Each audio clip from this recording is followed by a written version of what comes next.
Bismillahirrahmanirrahim. Alhamdulillahilladzi ja'ala al-alamati liqabulil a'mal liyakuna al-'abdu 'ala basiratin bil ahwal. Asyhadu an la ilaha illallah wahdahu la syarika lahu fil dzati was sifati wal af'al. Wa asyhadu anna sayyidana Muhammadan abduhu wa rasuluhul makhsus bi asyrafi maqamatil irsal. Allahumma salli wa sallim ala sayyidina wa maulana Muhammadin khairir rijal wa ala alihi wa sahbihi wa dhurriyyatihi wa atba'ihi ila yaumil hisabi was su'al. Amma ba'du. Yang kita hormati dan kita cintai para habaib dan para ulama, muhibbin, hadirin hadirat rahimakumullah. Alhamdulillah, puji syukur kehadirat Allah subhanahu wa ta'ala yang pada malam ini kembali mengumpulkan kita bersama-sama di majlis yang penuh berkah dan rahmah ini. Kemudian salawat dan salam kita haturkan kepada junjungan kita Nabi besar Muhammad sallallahu alaihi wasallam dan kepada seluruh keluarga, para sahabat, zurriyat dan pengikut beliau sampai hari kiamat nanti. Para muhibbin rahimakumullah, al-hikmatus sab'un minal hikamil ataiyah. Qala al-imam Ahmad ibn Athaillah As-Sakandari rahimahullah, nafa'ana bi'ulumih. Hikmah yang ke-70 dari Al-Hikam, berkata pengarang Imam Ahmad bin Athaillah As-Sakandari rahimahullah wa nafa'ana bi'ulumih. Man wajada samarata amalihi ajila fahuwa dalilun ala wujudil qabul ajila. Yang artinya, barang siapa yang mendapati buah amal ibadahnya di alam dunia ini, maka itu adalah petunjuk, maka itu adalah alamat atas adanya penerimaan Allah di akhirat kelak. Siapa yang merasakan buah amal ibadah di dalam dunia ini, maka itu adalah tanda amal ibadah tersebut diterima oleh Allah di akhirat kelak. Itulah kurang lebih terjemah daripada hikmah yang ke-70 ini.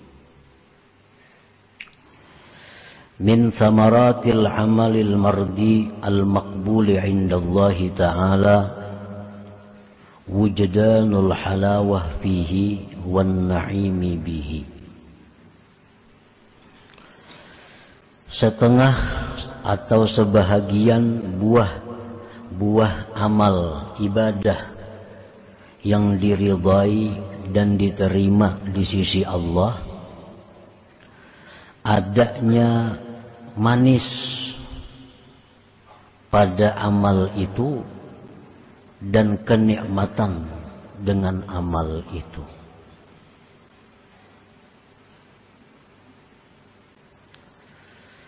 Apabila kita beribadah, lalu di dalam melaksanakan ibadah itu ada suatu kelezatan, ada suatu kenikmatan rohani, maka itu tanda bahwa ibadah yang kita lakukan itu diterima oleh Allah subhanahu wa ta'ala. Fawujudul halawati wan na'imi indal amal dalilun ala qabulihi indallah wal jaza' fil akhirah. Adanya kemanisan, adanya kenikmatan adanya kelezatan ketika beribadah, maka itu dalil atas diterimanya amal ibadah itu di sisi Allah dan ada balasan nanti di akhirat.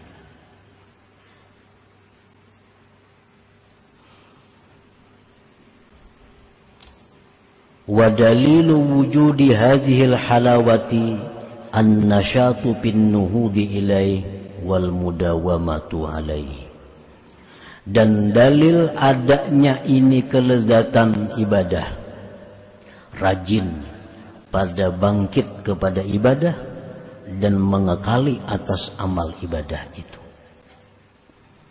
Nah, para muhibbin rahimakumullah.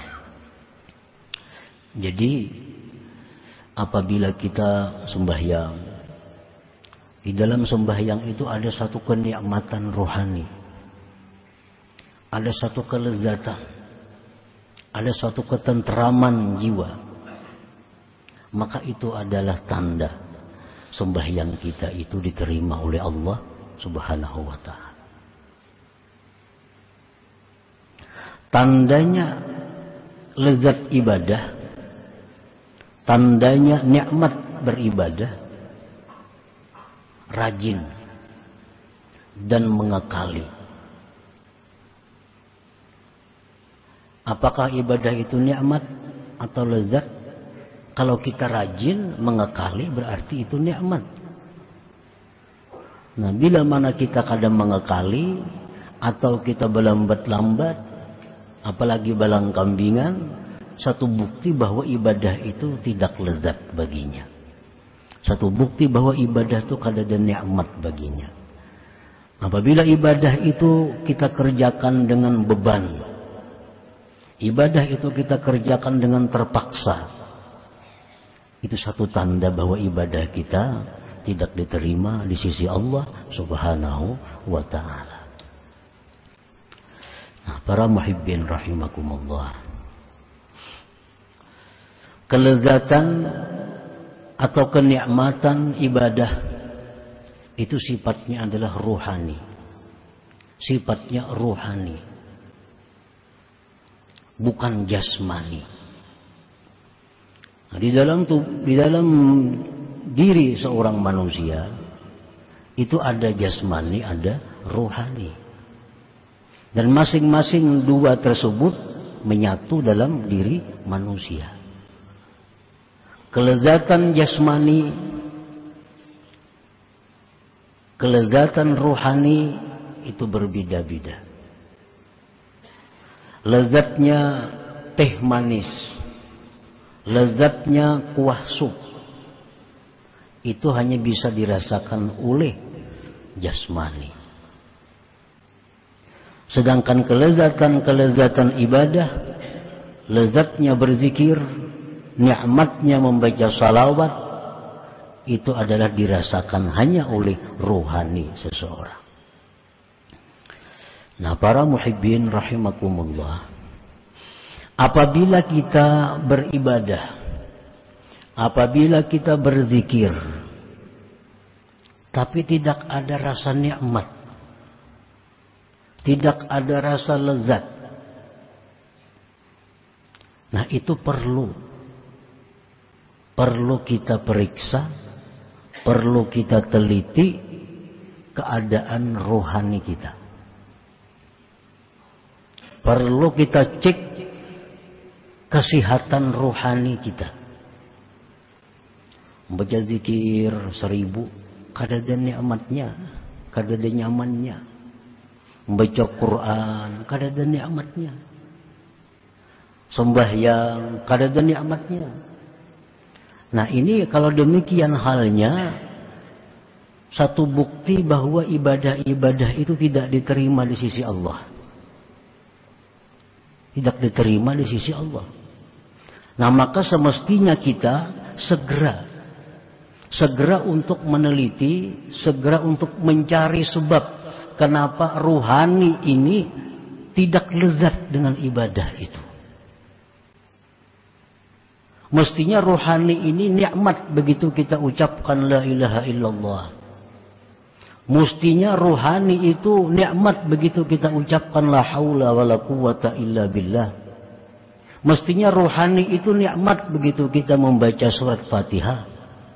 Mestinya roh kita ini sehat, nikmat, lezat waktu kita sujud menghadap Allah. Tetapi nyatanya tidak demikian. Kita baca la ilaha illallah biasa-biasa. Kita baca salawat biasa-biasa. Kadang ada rasa nyaman. Nah, bukti bahwa itu tidak diterima oleh Allah. Apabila ini berlanjut ada pada kita, maka kita di akhirat tidak akan mendapatkan balasan dari ibadah itu.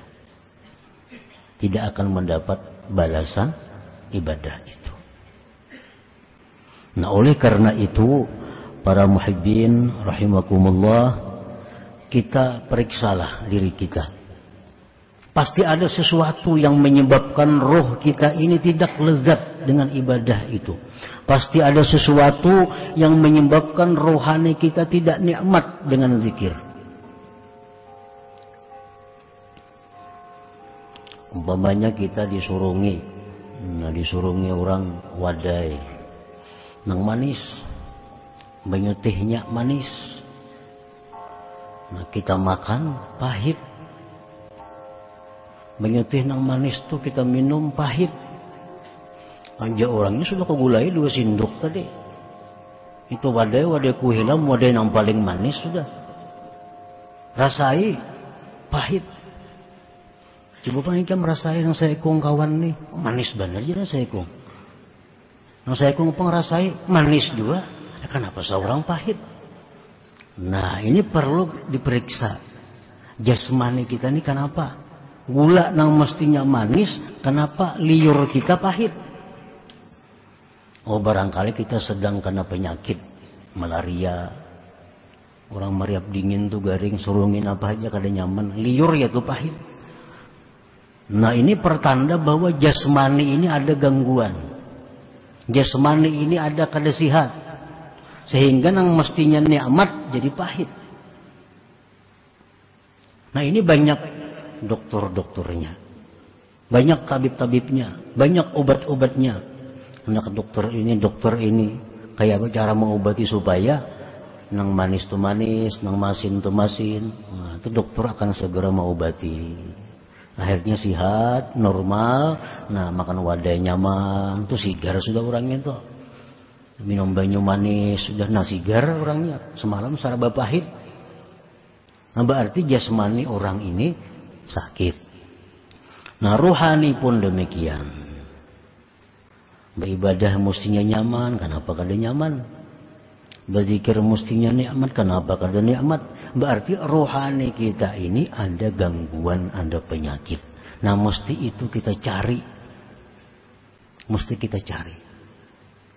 Sujud dalam sembahyang itu puncak kenikmatan dalam ibadah. Karena waktu sujud itu keadaan kita sangat dekat kepada Allah Subhanahu wa taala. Mestinya sujud itu sangat nikmat.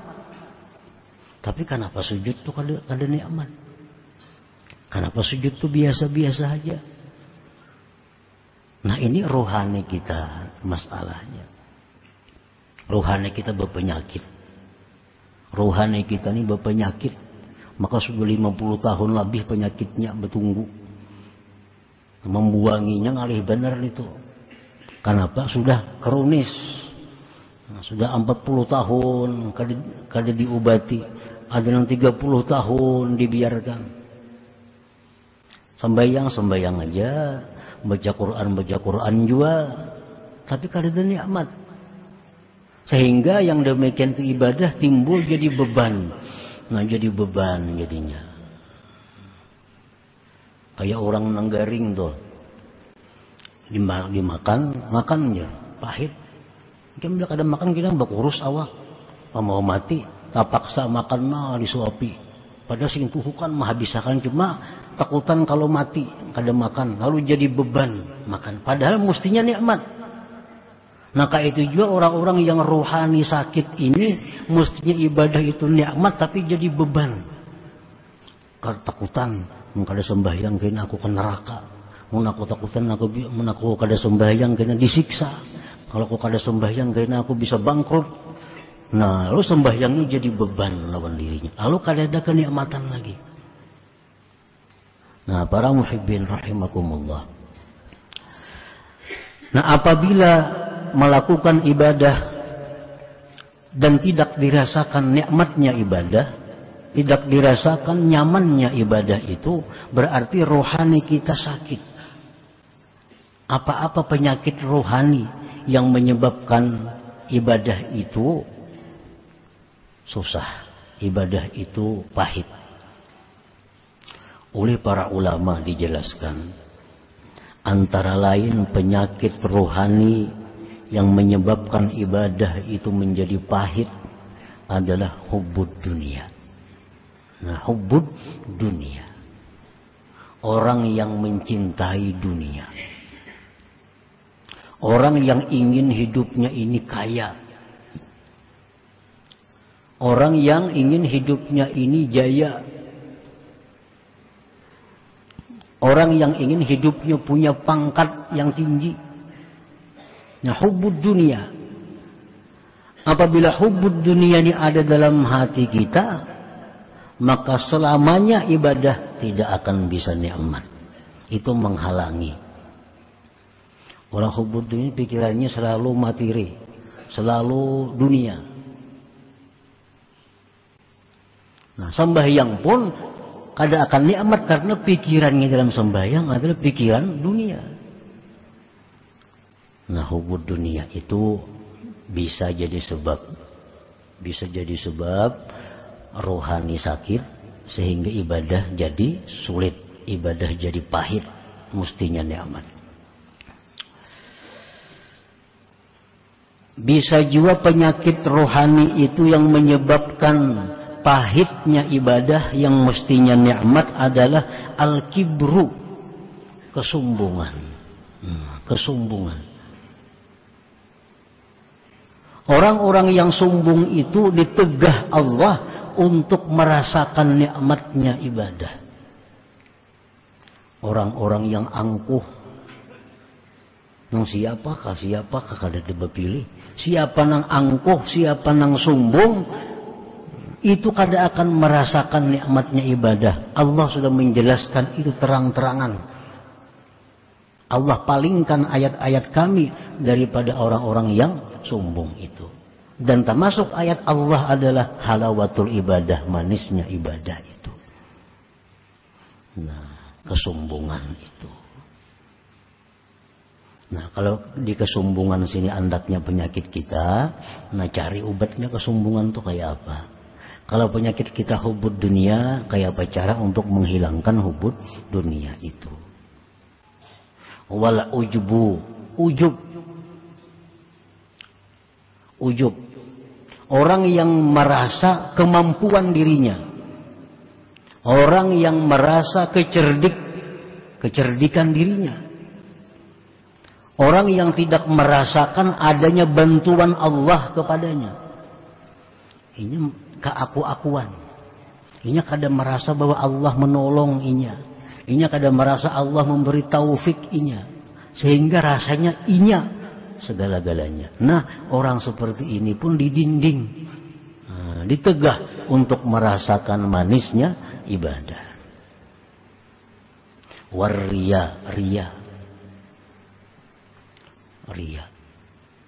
Ria ini bukan hanya beramal, orang kada beramal pun ria bisa.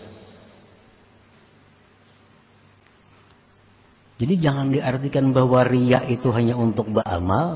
Orang kada beramal pun bisa ria. Kayak apa kada beramal bisa ria? Kayak apa nang beramal itu ria? Orang yang menggantungkan beramal dan tidak beramal kepada manusia, contohnya, itu ria. Aku umpat juga berzikir, si anu pang umpat berzikir. Nah, itu ria. Aku umpat juga berzikir, kawanku pang umpat berzikir. Kada karena Allah. Itu ria. Aku kada hendak umpat berzikir. Nitu pang kada umpat. Nah, ria ngarannya. Padahal kada berzikir kada jadi riya juga. Tarakul amal li ajlin nas riyaun. Meninggalkan amal karena manusia riya. Kok kada hendak beramal inya pang kada ada di situ. Nah, atau kok kada hendak beramal inya pang ada di situ. Nah, riya itu. Nah, bila hati kita ini riya ini ada, kada akan kita dapat manisnya ibadah.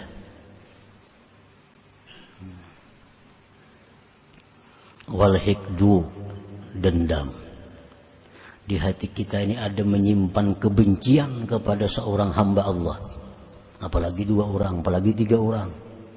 Dalam hati kita ada menyimpan kebencian kepada hamba Allah. Jelas orang ini kada akan dapat manisnya ibadah. Kenapa? Karena ruhaninya punya penyakit ini.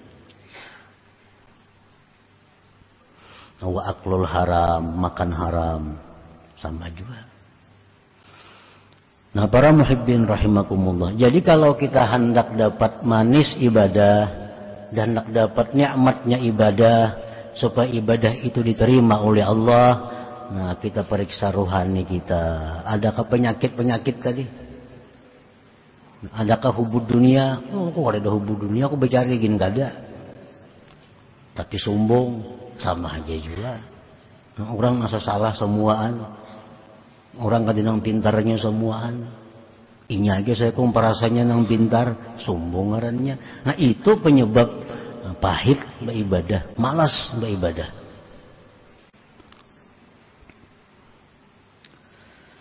Nah, para muhibbin rahimakumullah. Jadi jangan hanya kita memperhatikan jasmani melulu. Sakit kepala anjap mencari ubat, sakit gigi lakas mencari ubat, sakit parut lakas mencari ubat. Tapi sakit-sakit yang macam ini, kenapa kada diobati? Padahal ini yang abadi, ini yang akan menanggung bahagia atau derita yang sepanjang masa. Nah, cari itu, cari dan obati, banyak aja obatnya, asal mau mencari. Nah, hubud dunia hendak mencari obatnya, banyak obatnya, asal mau mencari. Ada mau pang datang ke rumah dokternya, cari. Yang ada sifat sombong dalam hati, lalu beribadah pahit, obati. Kayak apa supaya jangan sombong? Obatnya banyak. Tinggal hakun kadanya minum lagi. Tinggal mau kadanya minum obat itu. Nah, bila kita kada biriskan penyakit-penyakit ini, apapun yang kita kaji, siapapun yang kita kawani, kada bermanfaat. Musik kita datang di langit, musik guru datang di langit. Penyakit-penyakitnya kada dibuangi, kada ada manfaatnya. Karena itu pendinding, pencegah untuk manisnya ibadah tadi. Qala Abu Sulaiman Ad-Darani, kullu amalin laysa lahu thawabun fid dunya laysa lahu jazaa'un fil akhirah. Fawujudul halawah alamatun ala thawab wal qabul al-muqtadi liwujudir ridha wal jaza'. Tiap-tiap amal ibadah tidak ada baginya pahala di dalam dunia, maka tidak ada baginya balasan di akhirat. Amal ibadah nih, nang kada berpahala di akhirat kada ada balasannya. Amal ibadah nang kada berpahala di akhirat kada ada balasannya. Maka adanya kenikmatan ibadah, adanya kelezatan ibadah itu tanda pahala, tanda diterima, yang menuntut bagi adanya ridha Allah dan balasan Allah di akhirat kaina.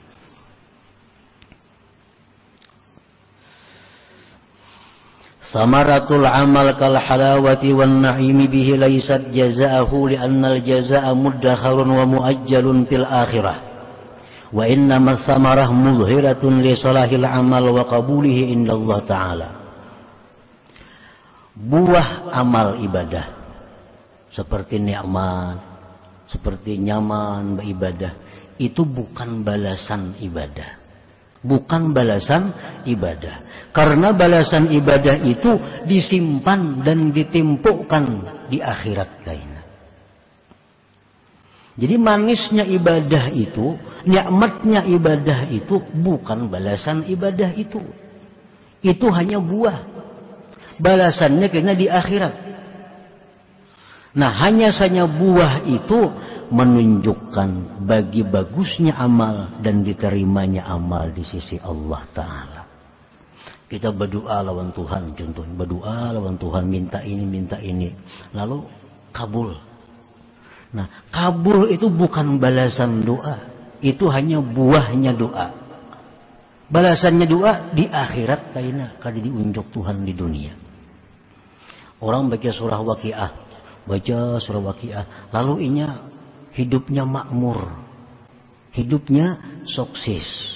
Itu bukan balasan surah Waqiah, itu buahnya surah Waqiah. Balasan baca surah Waqiah di akhirat, bukan di dunia. Buah itu hanya menunjukkan bahwa amal ibadah tadi bagus.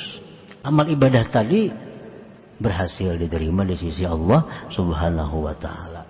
Jadi jangan dipadahkan balasan ibadah itu di dunia kada ada, karena dunia bukan tempat pembalasan seperti hikmah yang sebelumnya.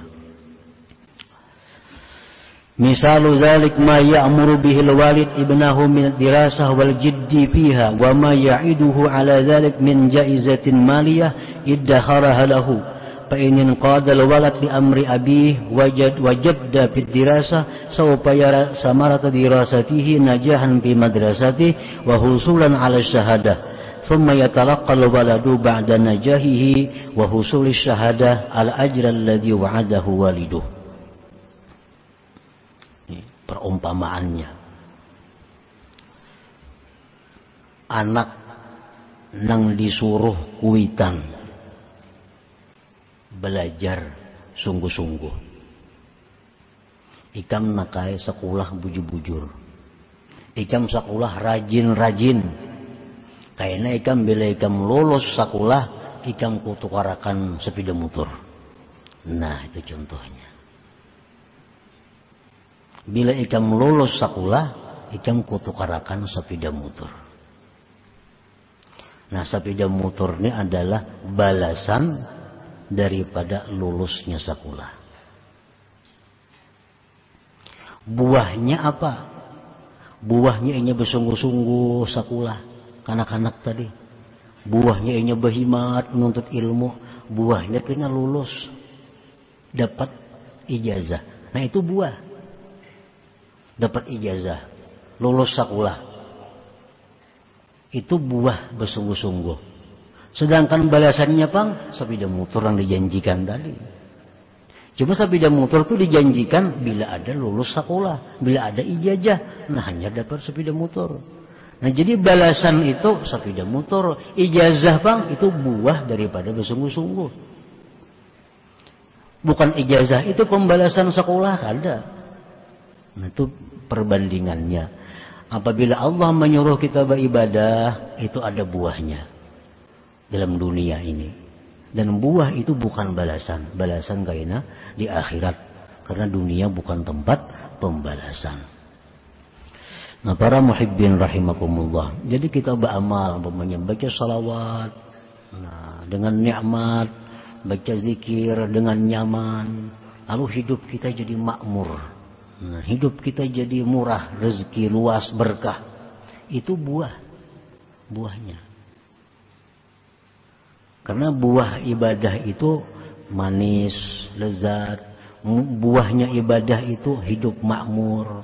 Buahnya ibadah itu hati tenang. Itu buah-buah ibadah yang menunjukkan bahwa ibadah kita bagus diterima di sisi Allah. Nah, jadi itu jangan dianggap balasan. Balasan murni Allah akan berikan hanya di negeri akhirat. Fa idza wajada halawatal amal la yanbaghi ay yaqsida bi amali husulaha fa inna dzalik mimma yaqdahu fil ikhlas wa la yakun i'tina'uhu biha liyakuna mizanan li amalihi. Apabila dia beribadah ada manis, nah, ada nikmat beribadah, maka tidaklah patut dia menghendaki manisnya itu. Manis itu jangan diulah untingan. Manis itu jangan diulah tujuan. Karena itu mencederai bagi keikhlasan kita beribadah kepada Allah. Aku hati asa gelisah nah, anak betenang-tenang lu supaya tenang baca Quran. Nah jangan itu. Itu mengganggu keikhlasan kita. Jadi manis ibadah itu bukan tujuan. Cuma manis ibadah itu hanya sebagai timbangan bagi baik buruknya amal kita. Nikmat ibadah itu bukan tujuan. Bukan tujuan. Nikmat dan manisnya ibadah itu hanya timbangan ibadah kita buruk atau kada. Itu aja. Jadi kita beribadah jangan mencari manis. Jangan mencari lezat. Yang kita cari beribadah adalah Allah tujuan kita. Nah, manisnya itu bang, itu hanya ukuran. Bila manis, oh berarti amalku baik diterima Allah. Bila kada, berarti kada diterima oleh Allah. Jangan beribadah mencari manis. Yang kita cari, kita tuju adalah Allah. Agar ikhlas kita kada terganggu, kada cedera dengan yang lain selain Allah subhanahu wa ta'ala. Nah, kemudian hikmah yang ke-71 pula. Ila hadratin Nabi sallallahu alaihi wasallam al-Fatihah. A'udzubillahi minasyaitonir rajim. Bismillahirrahmanirrahim. Ar-Rahmanir-Rahim. Maliki yaumiddin. Iyyaka na'budu wa iyyaka nasta'in. Ihdinas siratal mustaqim. Shiratal ladzina an'amta 'alaihim. Ya Allah biha, ya Allah biha, ya Allah bi husnil khatimah. Ya Allah biha, ya Allah biha, Allah bi husnil khatimah. Ya Allah biha, ya Allah biha, Allah bi husnil khatimah. ويا أيها الرجل منه شفاعة صلوا عليه وسلموا تسليما اللهم صل وسلم